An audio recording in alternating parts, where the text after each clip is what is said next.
Olá, sejam bem-vindos a mais uma aula do nosso curso de Teologia. Para quem ainda não me conhece, eu sou o pastor Urias Júnior. Sejam bem-vindos e que Deus abençoe através dessa palavra.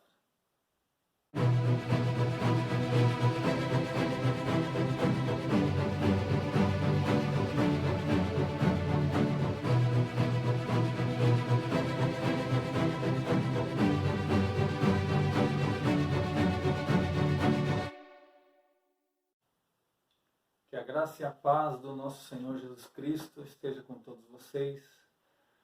Estaremos dando continuidade à nossa análise da epístola do apóstolo Paulo aos Efésios.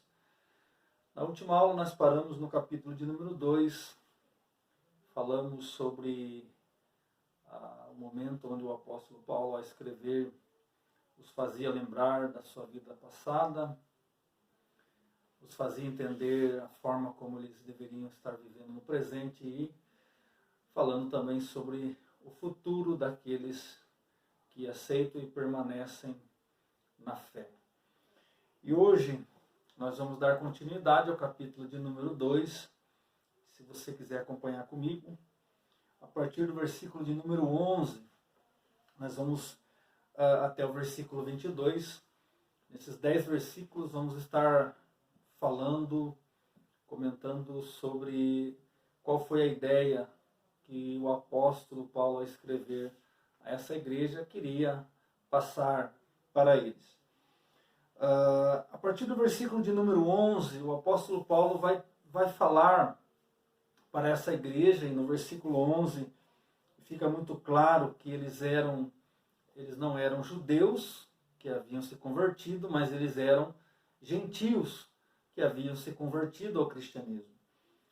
Então a palavra do Senhor nos diz assim: portanto, lembrai-vos de que vós, noutro tempo, eres gentios na carne, e chamados incircuncisão pelos que na carne se chamam circuncisão, feita pelas mãos dos homens.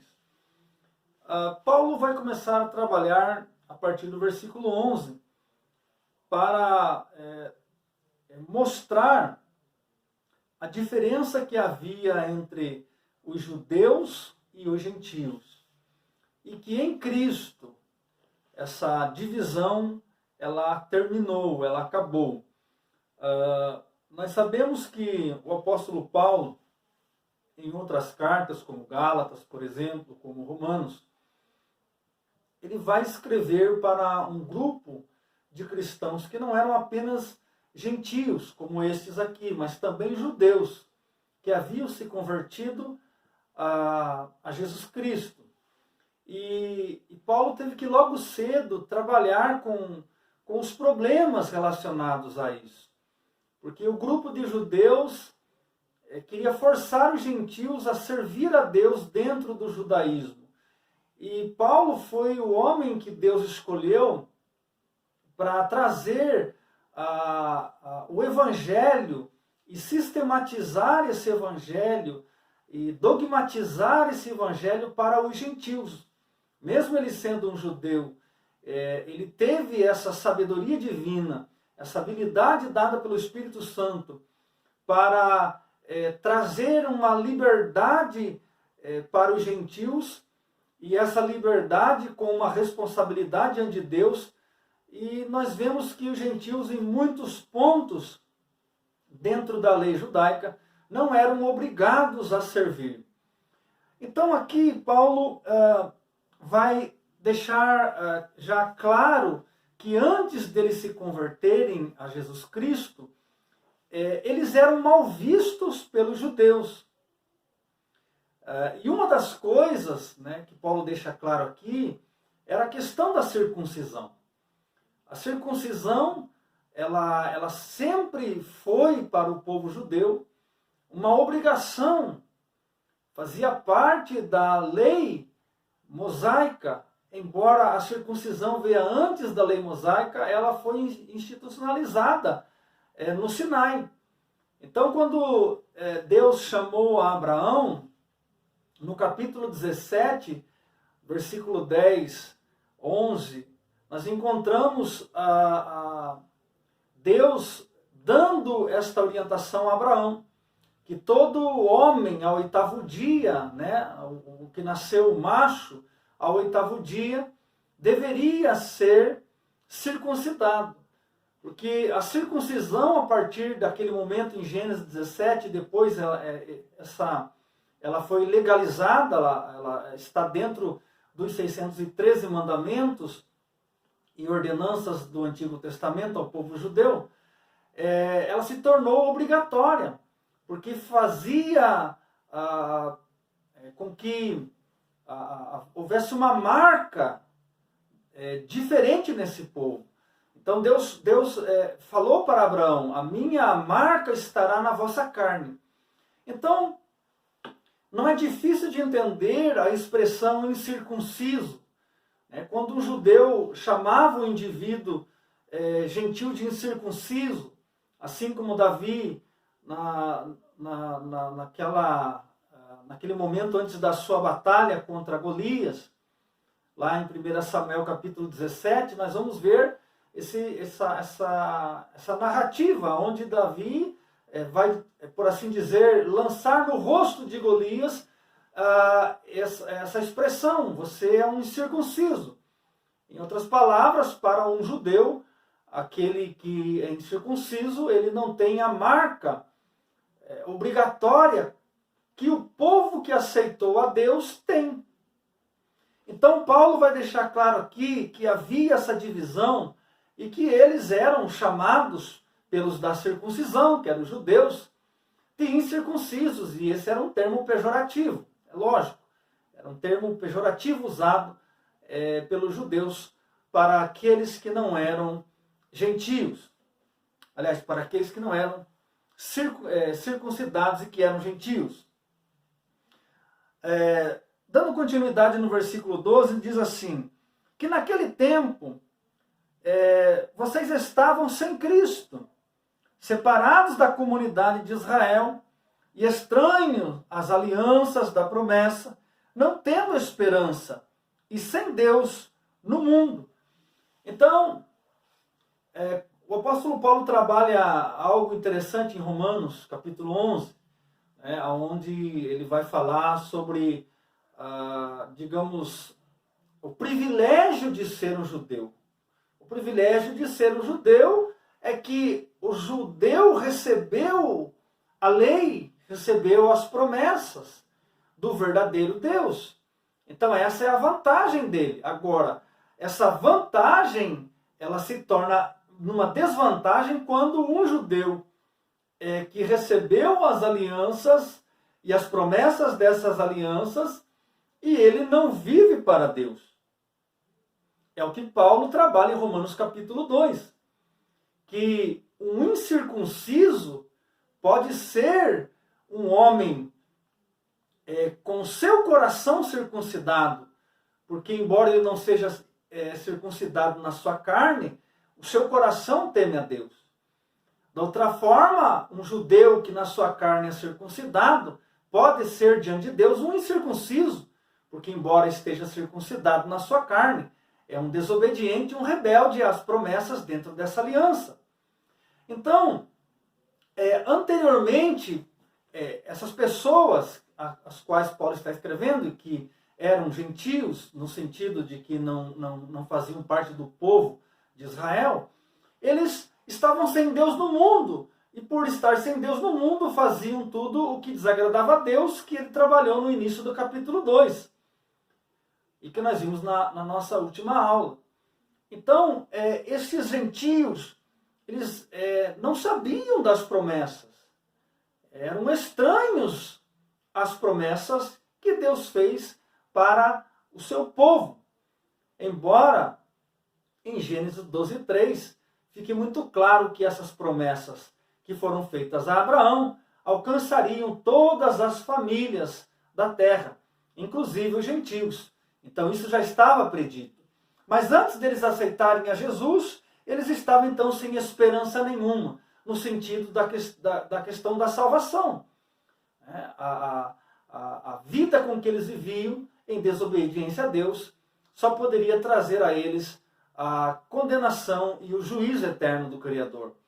No versículo de número 13, mas agora em Cristo Jesus, vós que antes estavam longe, já pelo sangue de Cristo chegaste perto. Notem que Paulo está falando da distância que os gentios tinham por não conhecerem a Deus. E agora, ao aceitarem ao seu Filho, ao aceitarem o sacrifício de Jesus, se tornaram então agora participantes. E agora, esse povo que outrora estava longe, distante de Deus, pelo sacrifício de Jesus, agora estão próximos de Deus. Agora, Deus os recebe como seus filhos. E João escreve de forma muito clara no seu capítulo de número 1 do Evangelho de João, versículo de número 12. O Senhor Jesus Cristo, ele veio para os judeus. Os judeus rejeitaram a Jesus, embora não todos, mas a grande maioria rejeitou a Jesus. Mas aos que receberam a Jesus, Deus deu-lhes o direito de serem chamados seus filhos. Então, os gentios se tornaram filhos de Deus. E por serem filhos de Deus, então, têm o direito de estarem próximos de Deus. E isso, então, foi conquistado através do sacrifício de Jesus. Versículo de número 14. Porque ele é a nossa paz, o qual de ambos os povos fez um, e derrubando a parede de separação que estava no meio, na sua carne desfez a inimizade, isto é, a lei dos mandamentos que consistia em ordenanças, para criar em si mesmo dos dois um novo homem, fazendo a paz. E pela cruz reconciliar ambos com Deus em um corpo, matando com ela as inimizades. O versículo 14, 15 e 16 nos fala da unidade que tanto os judeus como os gentios têm em Cristo Jesus. Notem que no versículo 14, Paulo diz que Jesus Cristo é a nossa paz. Havia uma parede que separava ambos os povos, os judeus e os gentios. Havia como se fosse um muro que os separava. Eles eram inimigos.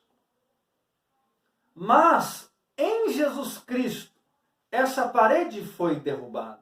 Este muro foi derrubado. E então Jesus Cristo, através da cruz, reconciliou não somente os gentios, mas os judeus. Porque quando nós olhamos para os judeus, nós vemos que desde o Antigo Testamento, muitos eram desobedientes a Deus. Muitos desobedeceram a Deus. E Jesus Cristo, então, trouxe a paz que havia sido perdida entre o homem e Deus. É como se nós olhássemos para o livro do Gênesis, no capítulo de número 3, no final do capítulo 3, onde Deus expulsa da presença dele o homem e a mulher. E agora o homem e a mulher não desfrutam mais da presença de Deus. O homem estava separado da presença de Deus, mas Jesus Cristo reconciliou. O homem era inimigo de Deus por causa dos seus pecados, pelas ofensas as quais ele cometia e que ele comete diante da face do Criador. Mas a partir do momento que ele aceita sinceramente a Jesus Cristo, ele então se torna amigo de Deus. Jesus desfez na sua carne, ou seja, através do seu sacrifício, esta inimizade. A lei dos mandamentos que consistia em ordenanças, para criar em si mesmo, dos dois, ou seja, dos judeus e os gentios, um novo homem. Então, quando nós olhamos para esse capítulo de número 2, versículo 15, Jesus ele vai terminar com o legalismo, como um princípio de comunhão com Deus. Ele vai destruir esta forma que muitos pensavam que por cumprirem o legalismo dessa lei, se tornavam agradáveis a Deus. Mas isso já ficou muito claro no Antigo Testamento, que o simples fato de fazer as obrigações que consistiam na lei, sem ter um coração piedoso ao executar, não agradava a Deus.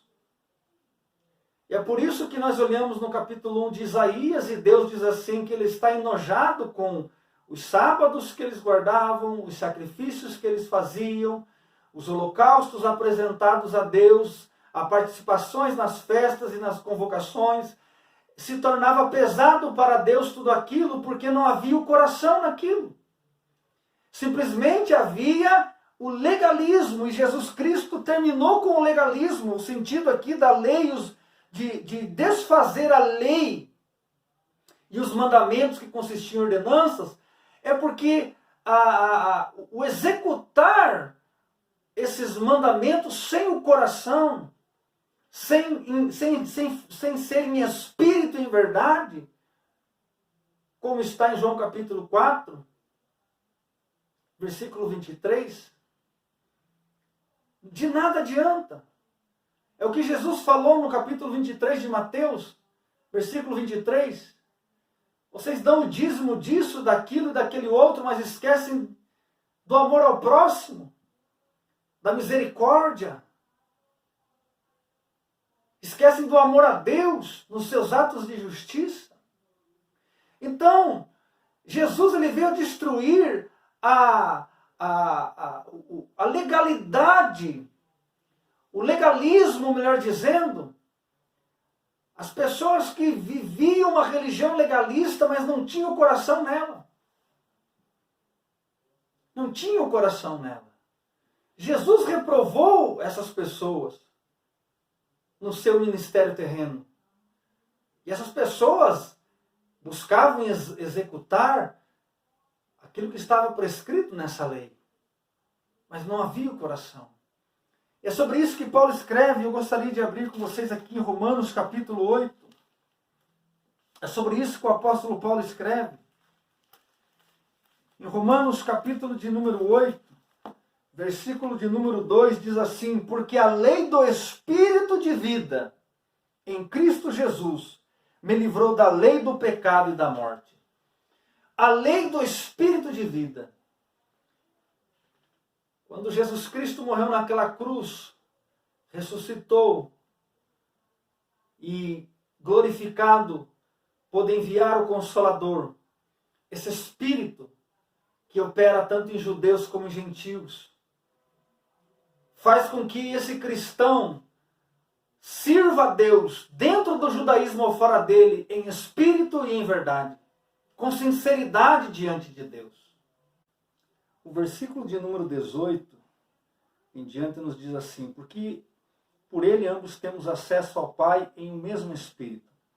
Assim que já não sois estrangeiros, nem forasteiros, mas concidadãos dos santos e da família de Deus, edificados sobre o fundamento dos apóstolos e dos profetas, de que Jesus Cristo é a principal pedra de esquina, no qual todo edifício bem ajustado cresce para o templo santo no Senhor, e no qual também vós juntamente sois edificados para a morada de Deus em espírito. O apóstolo Paulo deixa agora claro a informação de que esses gentios, que antes não tinham acesso à promessa, estavam longe da comunidade de Israel, não faziam parte do arraial dos hebreus, mas que agora em Jesus Cristo eles se tornam não mais forasteiros e estrangeiros, mas agora compatriotas dos santos e família de Deus. Agora, eles têm direito a serem parte da família de Deus. Não somente aos judeus, mas agora também aos gentios. Uma outra informação aqui que o apóstolo nos deixa é sobre eles estarem edificados sobre o fundamento dos apóstolos e dos profetas. Ou seja, na verdade, o que os profetas falavam era referente a Jesus, e o que os apóstolos estão falando tem também a ver com Jesus. Embora no Antigo Testamento, de forma profética, os profetas apontavam para o Messias. Vindo o Messias e escolhendo os seus apóstolos, esses apóstolos agora pregam o Evangelho baseado na pessoa de Jesus. Então, o fundamento do Evangelho é Jesus Cristo. Jesus, ele é a pedra de esquina, ou a pedra principal, é a pedra que era escolhida para iniciar, sustentar e dar base para um edifício. Não existe igreja sem Jesus Cristo, não existe evangelho sem Jesus Cristo. É o que Paulo escreve em 1 Coríntios 3,11. Ninguém pode pôr um outro fundamento além daquele que já está posto, o qual é Jesus Cristo. Qualquer mensagem, qualquer teologia, qualquer estudo bíblico, aonde a pessoa de Jesus Cristo não é o mais importante, aonde a pessoa de Jesus Cristo não tem o crédito, aonde não converge este ensino, esta pregação em Jesus Cristo, ela não é válida, porque ele é o fundamento que sustenta a sua igreja. E Paulo está relembrando eles que eles foram edificados na pedra de esquina, no fundamento que sustenta a fé deles. Paulo apresentou Jesus Cristo a eles, e então eles aceitaram por fé. E assim, eles crescem diante de Deus como um edifício, como na construção do edifício, onde depois de colocar o fundamento, começa a se levantar o edifício. Assim Paulo faz uma alegoria, que aqueles que aceitaram a Jesus devem crescer como o templo santo de Deus, através do seu Espírito Santo, morada do seu Espírito Santo. E assim então, nós concluímos esse capítulo de número 2,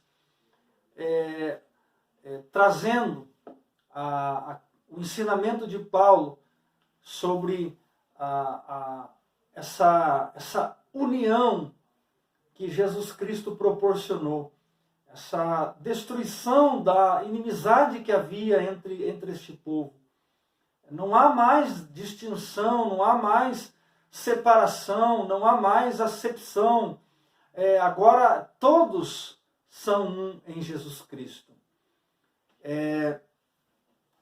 E eu gostaria ainda nesta aula dar início ao capítulo de número 3, para que juntamente nós possamos continuar analisando e vendo a revelação de Deus através dessa epístola para as nossas vidas. O capítulo de número 3 começa assim: por esta causa eu, Paulo, sou prisioneiro de Jesus Cristo por vós, os gentios. Aqui Paulo traz uma informação que o motivo de ele estar preso é lógico, porque ele pregava o evangelho, mas principalmente porque ele foi o homem que Deus usou para pregar no meio dos gentios. Se é que tendes ouvido a dispensação da graça de Deus que para convosco me foi dada, como me foi este mistério manifestado pela revelação, como antes um pouco vos escrevi. Por isso, quando ledes, podeis perceber a minha compreensão do mistério de Cristo, o qual noutros séculos não foi manifestado aos filhos dos homens, como agora tem sido revelado pelo Espírito aos seus santos apóstolos e profetas. A saber que os gentios são cordeiros e do mesmo corpo e participantes da mesma promessa em Cristo pelo Evangelho. Paulo agora revela algo de uma profundidade, uma magnitude interessante aos ouvintes, aos leitores da época. O que Paulo traz de informação aqui é que esse mistério a qual Paulo fala relacionado à igreja, ele estava em oculto, estava escondido em Deus. Deus não revelou a nenhum homem no Antigo Testamento a plenitude do seu plano, a plenitude e a revelação do mistério chamado igreja. Mas, a partir de Jesus Cristo, o Espírito Santo, então, revela aos seus apóstolos e profetas esse mistério que estava em oculto. E Paulo foi um dos escolhidos. Como ele diz no versículo de número 3, Deus revelou para ele esse mistério. É interessante que quando olhamos para o versículo 10, diz assim: para que agora pela igreja a multiforme sabedoria de Deus seja conhecida dos principados e potestades dos céus. Então nem os seres espirituais sabiam na totalidade como que iria acontecer. Eles não sabiam sobre o mistério chamado igreja. Quando nós olhamos para isso, nós entendemos que até os anjos, a sabedoria, e o próprio escritor aos Hebreus disse que os anjos são maiores, no sentido de poder e sabedoria, do que o homem. Mesmo os seres espirituais ainda estão aprendendo os mistérios que Deus está revelando agora através da igreja. E então Paulo vai dizer ali no versículo de número 7, do qual fui feito ministro pelo dom da graça de Deus, que me foi dado segundo a operação do seu poder. A mim, o menor de todos os santos, me foi dada a graça para anunciar entre os gentios, por meio do Evangelho, as riquezas incompreensíveis de Cristo, e demonstrar a todos qual seja a comunhão do mistério, que desde os séculos esteve oculto em Deus, que tudo criou por meio de Jesus Cristo. O plano estava desde a eternidade traçado, mas Deus não revelou na sua totalidade, a não ser quando a igreja ela foi estabelecida nessa terra. Os mistérios que aos poucos está sendo revelado, e essa revelação nós vemos que ela não foi revelada num momento somente, mas olhando para o que Paulo escreveu, a gente vê que há uma revelação progressiva desse mistério chamado igreja. Então, como o apóstolo mesmo escreveu aos Romanos, quão insondáveis são os pensamentos de Deus, quem pode dar um conselho para ele, porque mas o Espírito penetra até nas profundezas de Deus, e esse Espírito é que tem revelado ao apóstolo Paulo esse mistério que outrora estava em oculto em Deus. Paulo, ainda no capítulo 3, versículo 11, diz assim: segundo o eterno propósito que fez em Cristo Jesus nosso Senhor, no qual temos ousadia e acesso com confiança pela fé nele. Portanto, vos peço que não desfaleçais nas minhas tribulações por vós, que é a vossa glória. Em outras palavras, Paulo estava dizendo: não se abatam, não deixe a fé de vocês esfriar por eu estar preso. Eu estou preso por vossa causa, e isso para vós deveria ser transformado em glória. É natural, quando pensamos nesse versículo 13, pensamos com a mentalidade de um povo que de uma hora para outra olha para o seu para o seu grande líder, porque Paulo foi o mestre, o apóstolo dos gentios, ele está preso. Será que ele vai morrer? Como nós ficaremos? Isso é natural. João capítulo 14, Jesus Cristo estava ensinando sobre isso. Os seus discípulos estavam temerosos pela partida dele. Como que vai ser agora? Quando olhamos, por exemplo, para o povo em Israel, no livro de Josué, após a morte de Moisés, esse povo está preocupado. Será que Moisés vai ser como Moisés foi? O povo estava sem saber se daria certo. E aqui é natural que esse homem com tanta, podemos dizer assim, com tanta liderança no meio da igreja, as pessoas olhavam para ele e agora ele está preso. Será que chegou o momento de ele morrer? Como será? E Paulo então escreve para que eles não desfaleçam na fé, mas que eles entendam que ele estar preso por causa deles deveria ser motivo de glória para eles. Paulo conclui esse capítulo de número 3, nos seus últimos versículos, falando que ele então se colocava de joelhos perante Deus e também perante Jesus Cristo.